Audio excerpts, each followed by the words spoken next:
Another nice thing about that is that as that is recording and you're taking notes, so you're in here, okay, and you're taking notes, what's actually going to happen is when you play this back, it marks these sections of the notes that you took in the timeline of the recording. So when you play it back, it's going to move down through your notes as you play the recording back. Likewise, if you want to get to a specific section of the recording, let's say you are, learning about Pluto. I don't know. Let's say you're learning about OneNote, right? And you want to get to that section on OneNote.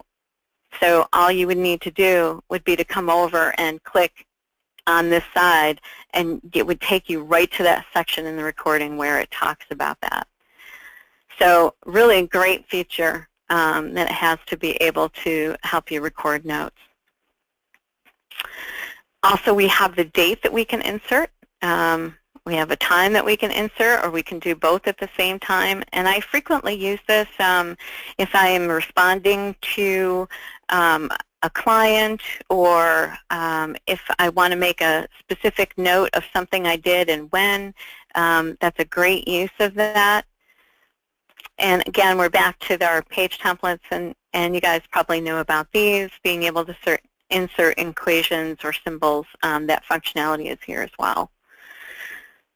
Another thing that we have is on the Draw menu. One of the things that you can do in OneNote is to actually do freehand. So I can come in and I can use my mouse. Not very well, but I can use my mouse to draw things. And some people will be more successful at this than others.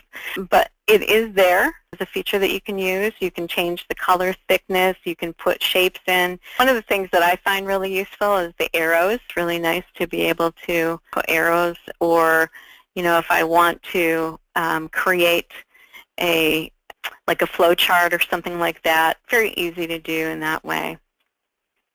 But the other nice thing that you have is if you are using OneNote with a tablet or something that allows you like a touch screen that will allow you to use, even your finger.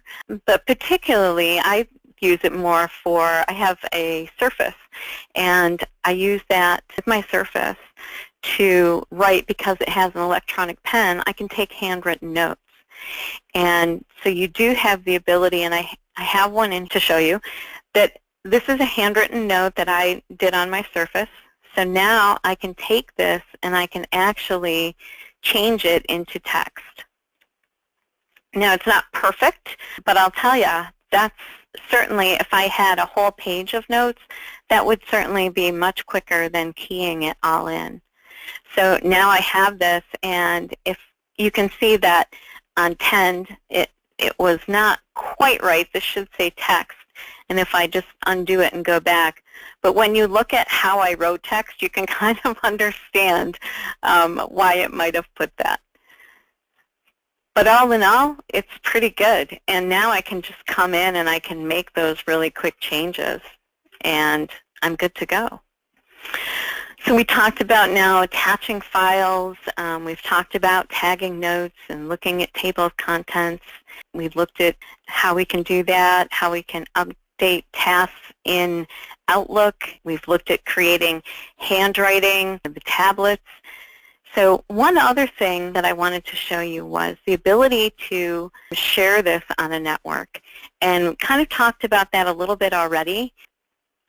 But one of the nice things about it is that if you have a section of this that is sensitive and you don't want people to get in it, or you only want a certain handful of people to be able to access a certain section, then you can just password protect that. Here I'm just right-clicking on this section, and I can password protect this, so that only people who have the password can get in and make changes to that section. That you can do that, and again, it just kind of goes to keeping all of these different things together and being able to have it all in one place. I just found it such a useful tool. I'm really hoping that you guys have gotten something out of this, and you can see ways that you might be able to use it in your own businesses. So again, kind of going back to some of those practical examples that we talked about, you could certainly create like software manuals in here, different things that you need to do for procedures. You can have to-do lists in here for yourself. You can create them for other people. You can put even client information. I have a few people who like to keep all of their clients in separate sections and then have pages for different contact that they have with them. So there's lots and lots of different ways that you can use this, and I leave it up to your imagination to come up with some of your own and personalize the way that you might use that.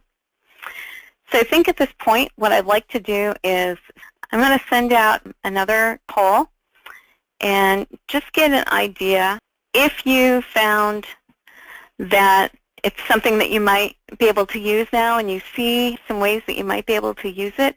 Just trying to kind of get that feedback. And, you know, I'm hoping everybody says yes because I love this software and I just think it's so useful. Great. All right.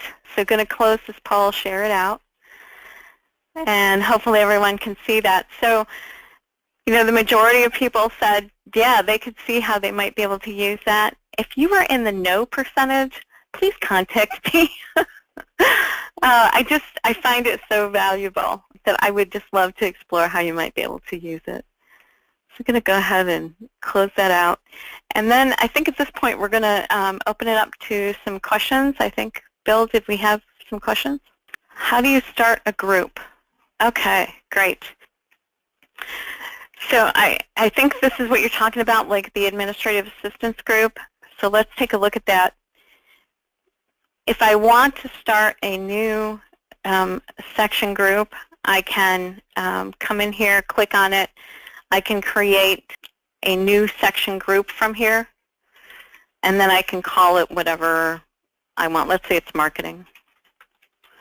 Now, if I have sections that I need to be able to move in, I can take them, drag and drop them. So now I have that section that's in there. So real easy. Hopefully that answers your question, Lori. Hi, Pat. Can we get Sorry. Okay, great. That's all right. Do you have a list of questions there in front of you, or do you want me to go through them? I do. Okay. I see some people wanted the materials, so we'll make sure that we get that out to you, including this notebook. Is the functionality similar to Outlook 2013? I'm not sure. I think maybe what you're saying, what your question is asking is in the, and tell me if I'm wrong, but I'm thinking what you're getting at is because I'm using Office 2016, is the functionality going to be the same in Outlook and OneNote 13, the way that we talked about the task working back and forth, and yes, it is. So hopefully that answers your question.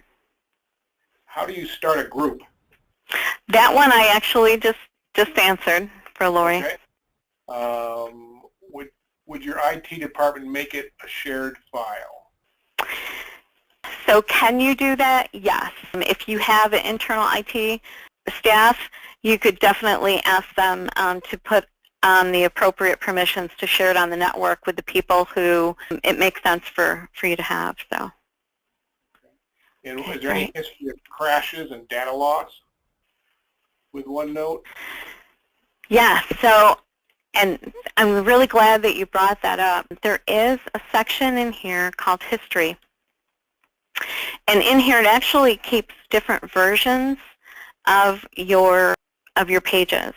So if you ever need to go back and look at different versions, you can come in and click on page versions, and it will show you over here on the right-hand side different versions of that page.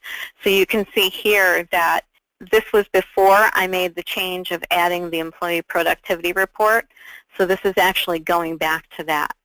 So I can see the different versions that I've had there, as well as it has its own recycle bin. It's kind of crazy, but True. But I love it. And you can go in and you can actually look at the recycle bin and you can see what pages were deleted.